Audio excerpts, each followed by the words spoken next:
Welcome everyone to Forbidden Archives, and today we're stepping into a world shrouded in secrecy and suspicion.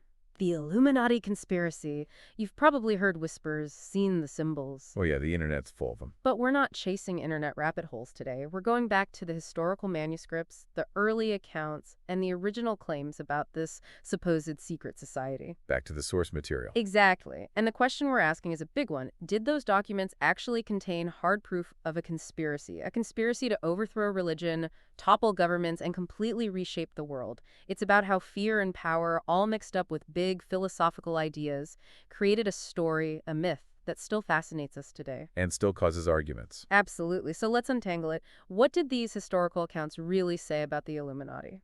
Well, to understand the Illuminati, you have to understand what was going on with Freemasonry. It forms the backdrop to the whole story. So these early Masonic gatherings, their purpose isn't completely clear, right? There's this suggestion they were tied to the building trades, actual stonemasons getting together. Right, like a guild, a group of skilled workers. Exactly, like think actual builders meeting up, sharing trade secrets. But then we see these non-builders being admitted, like this Mr. Ashmole back in 1648. He was an antiquarian, not a bricklayer. So if you're not actually laying bricks, what's the draw to join these Masonic lodges? Well, the sources hint at the secrecy of the lodges. They were attractive for other purposes, maybe even for royalists to meet in secret during that period of political upheaval. Okay, so it's England in the 1600s, Civil War, the monarchy is on shaky ground. Makes sense that secret societies would start popping up. Right, and then the whole story shifts to France, where things get really interesting. And this is where Freemasonry takes on a whole new character, right? Yeah, the French lodges were all about elaborate rituals. They had this sense of chivalry, almost like knighthood. And importantly for us, they started having philosophical discussions that went way beyond the building trade. Oh, they got deep. Yeah, into morality, politics, even religion. This is a big shift. So this is where we start getting closer to our main question about a conspiracy against religion and government. These new degrees in the lodges started popping up with these symbolic inscriptions. Sagesse, liberté, fermeté, caution, wisdom, liberty, firmness, caution. They sound like principles meant for changing society, not for building a house. Exactly. And the source material even mentions one degree, the Chevalier du Soleil, that was totally aimed against the established religion. So they're not even trying to be subtle here. Not at all. These degrees, along with others like Novus, Élu de la Vérité, Sublimes Philosophic, they seem to represent a real turn towards questioning the church. Deliberate move away from dogma. Absolutely. They were exploring secular viewpoints, rationalism, and that was pretty radical for the time. And it wasn't just the symbolism, it was talks, lectures happening right inside the lodges. Yeah, like this brother Robinette. He was giving speeches about religion and politics right there in the lodge. It's a long way from building a cathedral. And this is all in France. Right, and there's a key text that emerges in France during this period called Des erreurs et de la vérité, which translates to of errors and of truth. And this becomes a key text for the initiated French Masons, almost like a foundational book for their new way of thinking. Yeah, it presented a theosophical system that resembled Toland's pantheisticon. So pantheism, can you give us a quick rundown on what that means and why its presence here is significant? Sure. Basically, pantheism is the idea that God isn't this separate being up in the heavens, but is actually identical with the universe, with everything in it. So finding this idea in a Masonic text suggests a big shift away from the traditional view of a personal God. So it's not God created the universe, but God is the universe. Exactly. A more universal, maybe less defined spiritual understanding. It challenged the church's teachings about God and creation. Okay, that context is really helpful. So what's the core argument in Of Errors and of Truth that made it so influential, so potentially dangerous?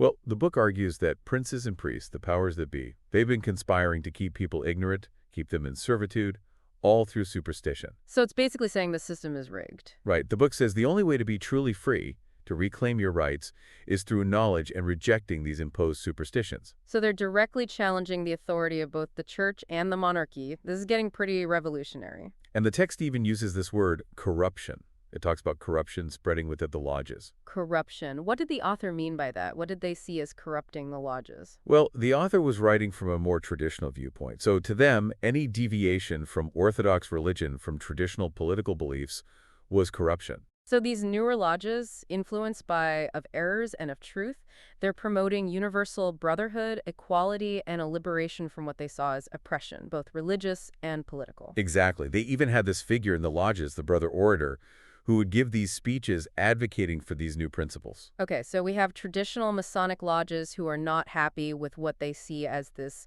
slide towards infidelity, a loosening of moral standards. Right. It was a real ideological battle within Freemasonry itself. And the text specifically mention of these joli garçon philosophers and unbeneficed abbés getting involved in the lodge discussions. Yeah, the Joli Garçon philosophers were basically fashionable young intellectuals, and the unbeneficed abbés were priests without a secure income. So those unbeneficed abbés, not having a parish to support them, that puts them in a pretty interesting position. Yeah, they were often struggling financially, and they didn't have a lot of power within the church hierarchy.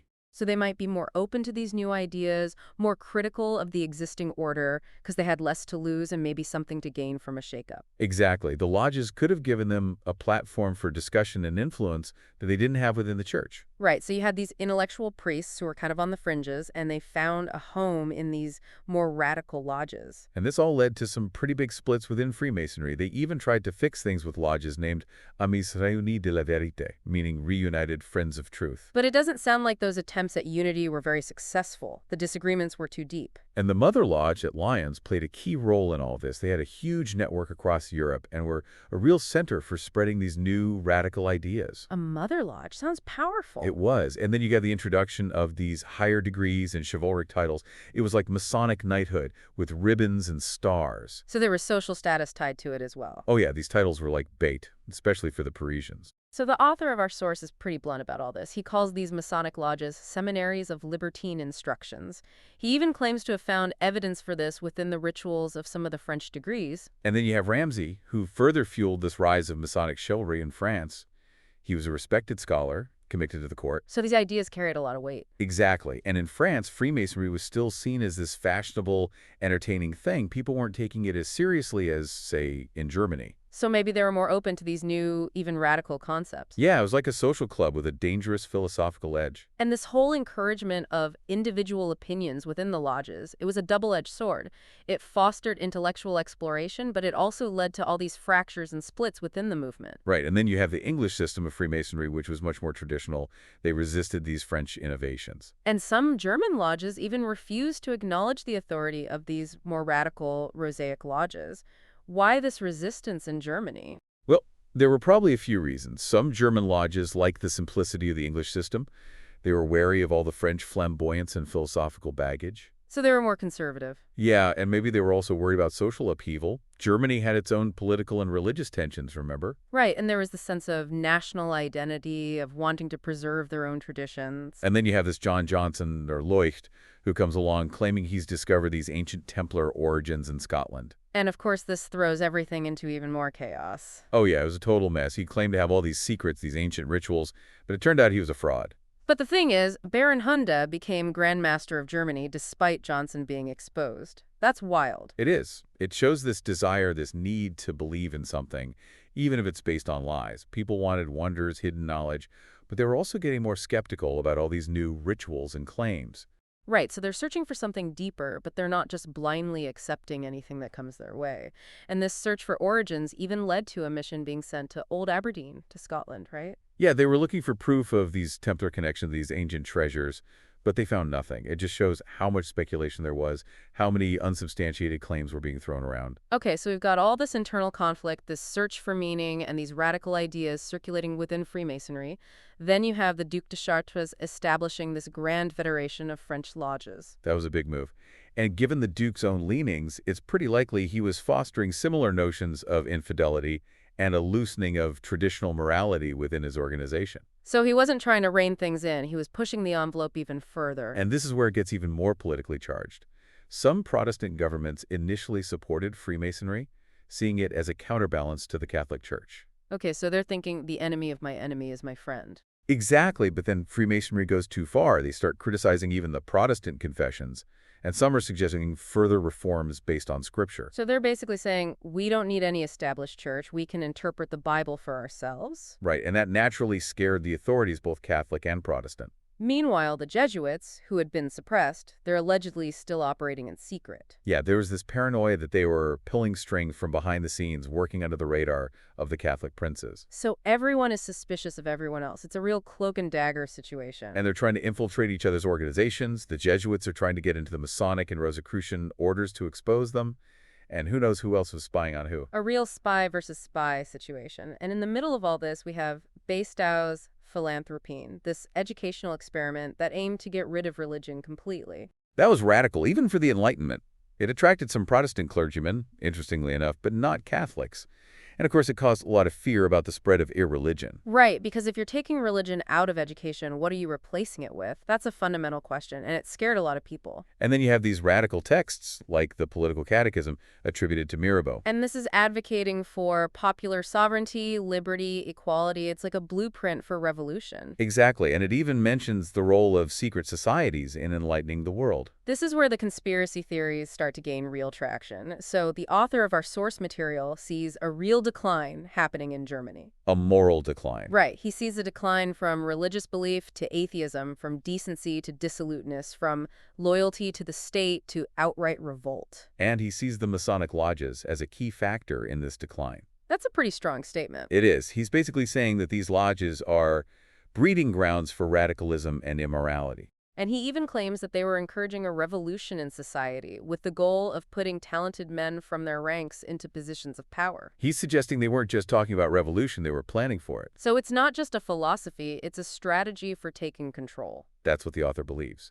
And the fact that a publication called the Allgemeine Zeitung der Freimaurer listed all these clergymen and professionals as lodge leaders in 1782, it does make you wonder. So these were influential people in society, not just fringe thinkers. But despite all this activity, all this evolution of ideas, there wasn't one single universally agreed upon system within Freemasonry. No, it was a very fluid, dynamic movement, lots of contradictions. So it's right for a group like the Illuminati to come in and try to impose their own system, their own agenda. Exactly. And that brings us to the Illuminati themselves, emerging in Munich in 1776, founded by Adam Weishaupt. And this lodge, Theodore of Good Counsel, becomes a key center for spreading Illuminati doctrines. It was their base of operations. And Weishaupt himself, he had a deep hatred for the Jesuits. It's ironic, though, because the author suggests that this hatred might have actually made him vulnerable to them. Right, because by being so openly against the Jesuits, Weishaupt made himself a target. The Jesuits were known for their intelligence gathering, their cunning. So they could have infiltrated his organization, exploited his weaknesses, turned his own hatred against him. It's a possibility. And the stated aim of the Illuminati, as uncovered during this official inquiry, was pretty shocking. They wanted to abolish Christianity entirely. And overthrow all civil government. Talk about radical. That's about as revolutionary as you can get. And what's even more striking is the level of secrecy surrounding them. Even within Freemasonry, they were operating in the shadows. So it's like a secret society within a secret society. Exactly. They were deliberate in their obscurity. And that secrecy, of course, is what fueled the conspiracy theories. Right, because if you're operating in the dark, people are going to imagine all sorts of things. And their recruitment was very specific. They targeted individuals who were seen as good, generous, and accomplished, particularly young men. So they were looking for potential leaders, people they could mold. It was a long-term strategy, cultivating influence over time. And they had this intricate system of ranks, novice, minerval, illuminated minor, and so on, all the way up to the higher degrees like illuminated major and Scotch Knight. It was like a pyramid scheme of enlightenment, or maybe manipulation. So you're slowly indoctrinated into their ideology as you move up the ranks. And the novitiate process, it was intense. They had to constantly report their observations, public and private, exchange writings, answer all these detailed questions. And this probationary period could last for years. They were really testing their loyalty and discretion. Absolutely. And as a Minerval, you had to take an oath acknowledging your weakness and dependence on your fellow men. So they're emphasizing community, but also obedience. Right? And the promise of universal liberty and equality would have been really attractive, especially to those who felt excluded from the existing power structure. Like younger sons who wouldn't inherit anything, or talented individuals without wealth or status. They offered a path to advancement based on merit, at least in theory. But to carry that path, you had to constantly prove yourself, constantly report on your observations, your thoughts. It was a way to gather intelligence and to gauge the members' commitment to the cause. And of course, the secrecy, even between different ranks, was paramount. Because if everyone knows everything, it's not a secret anymore. And that secrecy keeps the members invested. It makes them feel special, like they're part of something truly important. But eventually, some of their secrets did get out. Texts like Neueste Arbeitmung des Spartacus und Philo and Huergraden des Idem ordens were published, and they revealed a lot about the order. Yeah, those publications were a big deal. They exposed the Illuminati's constitution, their degrees, their connection to Freemasonry. So the cat was out of the bag. To some extent, yes. And by 1778, their membership had grown, and they had this interesting motto, Quern si non tenuiti magnis tamen extit office. What does that mean? It means he who could not restrain himself, though he failed in great attempts. It's kind of a boastful motto, isn't it? Yeah, it suggests they were willing to take big risks, even if they didn't always succeed. And we know that they had internal conflicts, even at the leadership level. There was this secret correspondence found at Baron Batz's property that revealed a lot of infighting. Yeah, even Spartacus, Weishaupt himself, was complaining about his colleagues. It reminds us that these were still human beings, with egos and personalities. Even revolutionaries have bad days. Absolutely. But despite all that, Spartacus claimed he had prepared the order to be reestablished, even if it collapsed. So he was thinking ahead. He was a strategist. And indeed, after they were suppressed, they re-emerged as reading societies under the name the German Union. So they just changed their name and kept going. It shows their commitment, their resilience. And Spartacus himself, he was a fascinating character. He used coded communication, and he had this interesting way of interpreting things. He would say offensive things, seemingly just to gauge people's reactions. He was testing them. Exactly. And he had this whole interpretation of Freemasonry as being essentially hidden Christianity. He even blamed that the priest's degree was about freeing the Jews, which is a pretty wild interpretation. It was real serving, for sure. He was trying to co-opt existing symbols and beliefs for his own purposes. And then you have the recruitment of Baron Nig, known as Philo within the order. This was a big win for the Illuminati. It was. Niggy brought in a lot of new members, especially among Freemasons in Protestant countries.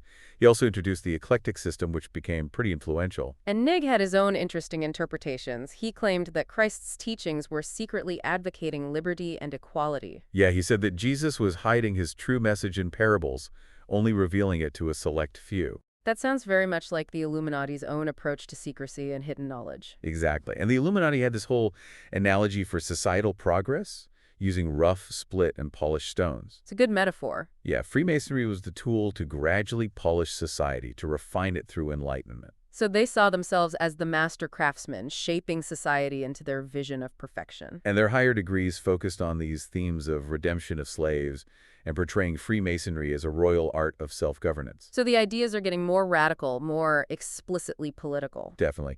And then we have this personal scandal involving Spartacus and his sister-in-law's pregnancy. Oops. Even revolutionaries aren't perfect, are they? It's a good reminder that everyone has their flaws, their personal struggles. And it shows that there can be hypocrisy even within these supposedly enlightened movements. It's a human story, after all. So the Illuminati were very specific about their strategy. They instructed their members to consider themselves superior to other Freemasons and to try and introduce illuminated masonry into existing lodges. It was a plan for infiltration, for gaining control from within. And there were parallels between their degrees and those found in Rosicrucian masonry. Yeah, like the Chevalier du Soleil degree, which had similar philosophical ideas. And the priest's degree within the third chamber was particularly interesting. That one advocated for a return to a state of natural liberty and equality before the fall into civil societies. So they saw the formation of governments, of organized society, as a step backwards. They believed that pure reason and a universal morality would be enough to govern human behavior. And they wanted to get rid of all political structures, all rulers. It's a pretty utopian and maybe naive vision. It is.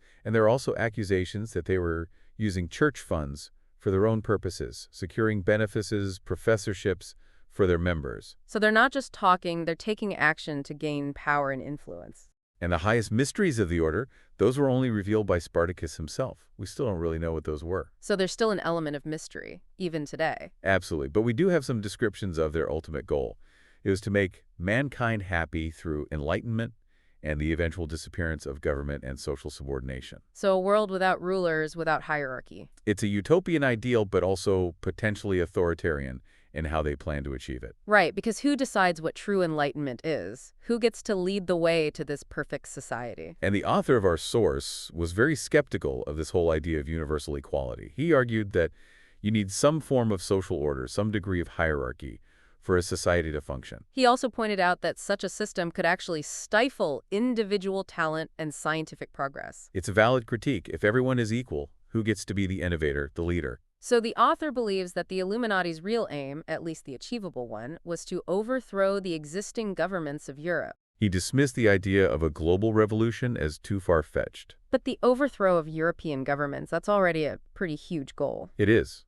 And the author suggests they were using this mask of humanity and benevolence to hide their true intentions. So they were appealing to people's better nature while manipulating them at the same time. It's a classic tactic. Make people feel good about joining your cause, even if you have ulterior motives. And Spartacus himself knew that his followers weren't all true belators. He was aware that some of them lacked firm moral principles. And that's why he was so insistent on secrecy and obedience. He knew he had to keep a tight rein on them. And he was also careful not to reveal his own atheism or his plans to undermine Freemasonry. He was a master of deception. He understood that revealing those things would alienate too many people too early in the game. And the justification for using immoral means, that's a classic ethical dilemma. The ends justify the means. The dangerous philosophy. And the author argues that the Illuminati's secrecy would actually attract the wrong kind of people. The weak-minded, the easily manipulated. Right, because if you're not transparent about your goals, only those who are comfortable operating in the shadows will stick around. And it would also exclude the good, the manly individuals who value transparency and integrity. So the very structure of the organization was designed to filter out those who might question their methods. And their doctrines, their true beliefs, were only revealed gradually as you moved up the ranks. It was a process of indoctrination, of weeding out those who didn't fully embrace their ideology. By 1783, they claimed to have 600 members in Bavaria alone. So they were growing, despite the secrecy and internal conflicts. And the expectation of blind obedience towards unknown superiors, that's where things get really scary. Because it creates the potential for abuse of power, for corruption. And they were also actively working to undermine traditional religious beliefs. They called ideas like divine providence old wives' tales. They saw religion as incompatible with their vision of liberty and equality. So they wanted to replace faith with reason. That was the goal. And the author contrasts this with the work of scientists like Newton, who were meticulous in their approach to knowledge. So he's saying that the Illuminati were rejecting religion without really examining it, without applying the same rigor they applied to other areas of knowledge. It's like they were saying, we've moved beyond religion. It's no longer relevant. And their dismissal of earthly life as mere preparation for something else, the author sees that as a deception. He's saying they're offering false hope, a false promise of freedom. But in reality, they're just imposing a different kind of control, a control based on secrecy and obedience. And their plans specifically targeted women, aiming to corrupt their morals and religious sentiments. That's a pretty disturbing aspect of their ideology. The author contrasts this with his own view of women, highlighting their positive qualities. Civility, tenderness, virtue. He sees the Illuminati as trying to destroy those very qualities, to undermine the role of women in society. And their plan to abolish Christianity, he saw that as a key step in corrupting women. Because Christianity, in his view, elevated women, gave them a moral compass. So by getting rid of Christianity, they could more easily manipulate and control women, according to the author. And this critique of Parisian society, with its focus on frivolous amusements, that ties into this as well. He saw this superficiality as making society more vulnerable to the Illuminati's influence. People were distracted by pleasure, not paying attention to the bigger picture. So the Illuminati could slip in under the radar and spread their ideas. And the potential destruction of family life, the erosion of respect for women, that's what the author was most concerned about. He saw it as a threat to the very foundations of society. And even after the Illuminati were formally suppressed, their ideas didn't disappear. No, the unrest continued, and the German Union emerged, carrying the torch, so to speak. And Weiss helped believe that the order could be revived, even if it was suppressed. He had that much faith in his vision. And Mirabeau, a key figure in the French Revolution, he was allegedly connected to the Illuminati. He was openly atheist and very critical of the monarchy. So the author sees a direct link between the Illuminati's ideas and the revolution in France. And the disrespect for traditional authority that was spreading in Germany that created a fertile ground for these ideas to take root. People were disillusioned with the old ways, ready for something new. And you have these writers like Leutzenring and Nicolai. They were both suspicious of secret societies, but they also contributed to this climate of paranoia and intrigue. So they were both part of the problem and part of the solution. in a way. They were trying to expose conspiracies, but they were also feeding the fear. And the rise of reading societies, that was another key factor. These were often associated with radical thinkers, and they provided a network for spreading these dangerous ideas. They were like underground intellectual salons where people could discuss forbidden topics. And then texts specifically about the German Union start appearing. Like on the right of princes to direct the religion of their subjects. And the German Union of Extras 12, these give us an insight into their goals and structure. And the XI United Brethren, they wanted to create a secret society for the good of mankind. But their definition of good might be very different from what most people considered good. Right, they were fighting against fanaticism and moral despotism, as they called it. So anyone who disagreed with them was a fanatic or a despot. Pretty much. And their organizational structure, it was very similar to the Illuminati's. Local societies, overseen by inspectors, with a central directing body. So they just copied the blueprint? It was an effective model. And they saw reading societies as essential for recruiting new members. Smart people who could be brought into their great work. They emphasized free discussion, but they also guided the reading material very carefully. So you're free to think, as long as you think the right thoughts. And they planned to establish their own literary gazette to control the flow of information even more. So they understood the power of the press, the power of propaganda. Absolutely. And they had these union houses, which were local centers for their activities. With leaders called stewards, elders, and aldermen. Sounds almost religious. There were definitely parallels with Masonic degrees, and their ultimate goal was to establish a republican form of government, but they kept that secret. So they were working towards a specific political outcome, but they weren't open about it. They were playing a long game, and they dropped the religious justifications that the Illuminati had used. Maybe they realized that was too controversial. Probably. But they did embrace the idea of freedom of the press. So they wanted to be able to spread their own ideas without censorship. And they used bookstores as local offices for their organization. So they had a wide network, and they were very good at disseminating their literature. And their public plan didn't exclude princes and ministers. So they were trying to infiltrate the existing power structures, not just overthrow them. It was a more subtle approach. But despite their public pronouncements, they still had secret meetings and a hidden agenda. So they were being deceptive, even as they were claiming to be champions of Enlightenment. And the author of Fuller Information, he claimed to have this secret plan. He even threatened to publish it. It's all very cloak and dagger. And the intellectual climate in Germany at the time, it was very fertile ground for these radical ideas. The late King of Russia didn't really care about free thinking, so there was a lot of controversial writing being published. And Bart, he was a real character. He was involved in all sorts of shady dealing, gradually revealing parts of the X-12's plan. But he was also a bit of a fraud. He didn't always deliver on his promises. And his defense of licentious books, it's a classic argument. I'm not corrupting anyone, I'm just reflecting the tastes of the public. But the author of our main source didn't buy it. He believed that ideas could be dangerous, even if they were popular.